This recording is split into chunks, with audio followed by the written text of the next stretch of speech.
Isang mapagpalang araw, maligayang pagdating sa ating malalimang pagpapaliwanag ukol sa hindi nakikitang kalawakan. Ngayon, ating susuriin kung paano tuluyang binago ng radyoastronomiya ang ating pag-unawa sa kosmos. Matagal na tayong umaasa sa limitadong liwanag na nakikita ng ating mga mata upang pag-aralan ng mga bituin. Ngunit alam ba ninyo na mayroong mas malawak, mas masigla at mas marahas na universo na nakatago sa anyo ng mga radio waves? Sa pagpapaliwanag na ito, maingat at formal nating tataluntunin ang mahabang kasaysayan ng larangang ito gamit lamang ang mga nakalap na datos at matitibay na siyentipikong katibayan. Okay, simulan na natin ito. Ito ang mahigpit na akademikong balangkas na ating susundan ngayon upang maunawaan ang mga makasaysayang yugtong ito. Una, ang paglawak ng ating kalawakan. Ikalawa, ang unang pagtuklas ng Bell Labs. Ikatlo, ang revolusyonaryong linyang hydrogen. Ikaapat, ang ikalawang pagtuklas ng Bell Labs. At ikalima, ang mga pulsar ni Jocelyn Bell. Dito tayo sa unang bahagi, ang paglawak ng ating kalawakan na natuklasan ni Edwin Hubble noong 1929. Tingnan natin kung paano nabuo ang lahat ng ito. Sa timeline na ito, makikita natin ang sunod-sunod at mahigpit na chronological na evolusyon ng ating pag-unawa sa kalawakan. Nagsimula ito noong 1929 nang patunayan ni Hubble na lumalawak ang universo. Sumunod noong 1933 ang pag-obserba ni Jansky sa galactic radio waves. Pagsapit ng 1951, namapa ang 21 cm hydrogen line. Taong 1964, nang matuklasan ang cosmic microwave background hanggang sa maobserbahan ni Jocelyn Bell ang mga unang pulsars noong 1967. Ang bawat petsang ito ay sunod-sunod na hakbang sa malaking kwento ng kosmolohiya. Ngayon, bago pa ang mga pagtuklas na ito, ang nangingibabaw na paniniwala ay ang tinatawag na steady-state theory.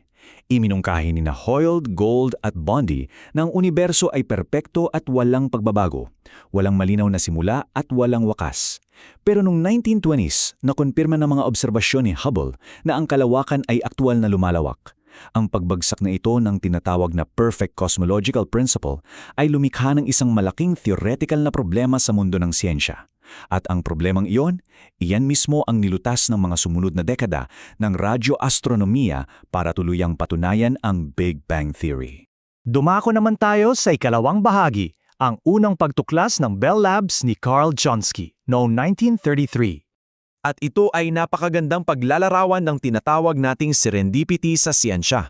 Makikita ninyo rito si Carl Jansky at ang malaking antena na itinayo niya noong 1932. Ang layunin niya lang talaga noon ay solusyonan ang isang simpleng problema dito sa Earth. Alamin kung saan ang gagaling ang static na nakakagambala sa shortwave transatlantic na linya ng telepono. Kaya gumawa siya ng antena na nakatutok sa frequency na 20.5 MHz para maghanap ng interference sa radyo. Matapos ang ilang buwang pag-aaral, nakarinig siya ng tuloy-tuloy na ugong o hiss. Ang pinaka-eureka moment dito ay nang mapansin niya ang ugong na ito ay nangyayari sa isang eksaktong cycle na 23 oras at 56 na minuto. Bakit ito napakahalaba? Dahil iyan ang eksaktong sukat ng isang sidereal day o ang pag-ikot ng ating daigdig base sa mga malalayong bituin. Ang lohika ng tiyak na cycle na ito ang naging matibay na patunay na ang interference ay extraterrestrial at nang mumula ito ng direkta sa konstelasyon ng Sagittarius. Ano nga ba talaga ang naririnig ng kanyang antena? Ang pinagmulan nito ay natukoy ng lumaon bilang Sagittarius A star. Ito ay ang napakasiksik at supermassive na black hole sa mismong gitna ng atong Milky Way galaxy. Isipin niyo yun, may mass ito na umaabot sa mahigit 4 na milyong beses ng ating sariling araw. Sa pamamagitan ng pagkakarinig ng hiss na ito, direktang naikonekta ni Jansky ang ating daigdig sa sentro ng galaxy na nag-iwan ng dakilang pamana sa pagbubukas ng bintana ng radyoastronomiya. Sumunod ay ang ikatlong bahagi, ang linyang hydrogen noong 1951. Ngayon, ang talagang nakakawili sa slide na ito ay kung paano tayo lumaktaw mula sa pag-aaral ng broadband noise patungo sa mga napakapatiyak na quantum spectral lines. Ang linyang hydrogen ay may frequency na humigit kumulang 1.42 GHz at wavelength na mahigit 21 cm. Formal nating isaisip na ang sanhi nito ay ang electron spin-flip transition sa neutral na hydrogen. Ang katangiyang ito ay unang hinulaan ni Hendrik van de Holst at formal namang napatunayan sa obserbasyon ni Ewen at Purcell noong 1951. Dahil kayang tumagos ng mga radio waves na ito sa mga cosmic dust, ito ang naging susi upang sa wakas ay malinaw nating maimapa ang mga spiral na braso ng ating sariling galaxy. Ika-4 na bahagi, ang ikalawang pagtuklas ng Bell Labs ni Penzias at Wilson noong 1964. Kaya, ang pinakamahalagang punto rito ay ang malinaw na pagkakaiba ng dalawang tanyak at hindi sinadyang tuklas ng Bell Labs. Tingnan ninyo ang pag-ahambing na ito upang maunawaan ang kani-kanilang pisikal na pinagmulan. Noong 1933, nakatuklas si Carl Jansky ng mga radio waves na nakatutok at nagmumula sa isang tiyak na direksyon mula sa Sagittarius A star. Sa kabilang banda, noong 1964, sina Penzias at Wilson ay nahanap ng kakaibang noise. Ito ay mga omnidirectional na microwaves na may lamig na 2.7 Kelvin at nagmumula ito sa lahat ng direksyon. Ang sanhi nito? Walang iba kundi ang cosmic microwave background, ang nag-iisang dakilang labi ng Big Bang. Ang pagtuklas na ito ni Penzias at Wilson ay nagbigay ng napakalaking validation sa mga naunang teorya ni Dick at Peebles. At habang umuunlad ang ating teknolohiya, lalong naging detalyado ang ating paningin. Sa mga larawang ito, makikita ninyo ng objektibo ang ebolusyon ng ating pagmamapa sa kalawakan.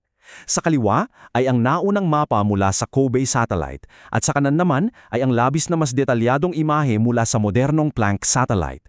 Ipinapakita nito ang pinakamaliliit na pagbabago sa temperatura ng kalawakan nung ito ay tila isang sanggol pa lamang. Panghuling bahagi natin, ang mga pulsar na natuklasan ni Jocelyn Bell noong 1967. Pakinggan natin ang naging pahayag ni Jocelyn Bell, bit-bit ang bigat ng isang akademikong tuklas. Ang aking eureka moment ay nangyari sa kalaliman ng gabi. Agad mong mapagtatanto kung gaano kahalaga ito, kung ano talaga ang natisod mo, at ito ay napakagaling. Napansin niya ang isang nakakagulat na signal sa kanyang radio telescope na pumupulso ng eksaktong 30 beses kada segundo. Dahil sa hindi kapanipaniwalang bilis at pagiging perpekto ng signal na ito, noong una ay pabiro nila itong pinangalan ng LGM-1 na nangangahulugang Little Green Men habang masusi nilang pinag-aaralan ang tunay na pisikal na katangian nito. Siyempre, hindi iyon mga dayuhan, kundi isang pulsar. Tulad ng malinawan na nakasaad dito, ito ay isang dambuhala, labis na siksik at umiikot na bagay na gawa sa mga neutron. Nabubuo ito mula sa natitirang core matapos sumabog bilang supernova ang isang malaking bituin. Habang napakabilis itong umiikot sa sarili nitong axis, nagpapalabas ito ng mga regular na pulso ng radyo. Kumbaga, ito ay isang napaka-eksaktong pagtibok ng orasan sa gitna ng malalim at marahas na kosmos. Mula sa natuklasang paglawak ng universo ni Hubble patungo sa misteryosong black hole ni Jansky noong 1933, ang linaw ng hydrogen line, ang katunayan ng CMB noong 1964 at ang pagtibok ng mga patay na bituin ni Jocelyn Bell, tunay nga ang pinalawak ng radyoastronomiya ang ating pag-unawa. At ngayon na narito na tayo sa dulo, iniiwan ko sa inyo ang katanungang ito. Anong mga nakatagong puwersa at hindi nakikitang hiwaga pa kaya ang naghihintay na matuklasan sa ating malawak na kalawakan? Bago tayo tuluyang magpaalam, mangyari po lamang na mag-subscribe sa ating channel, i-like ang pagpapaliwanag na ito at i-click ang notification bell upang manatili kayong updated. Maraming salamat sa inyong patuloy na pagkatuto at pagsama sa atin.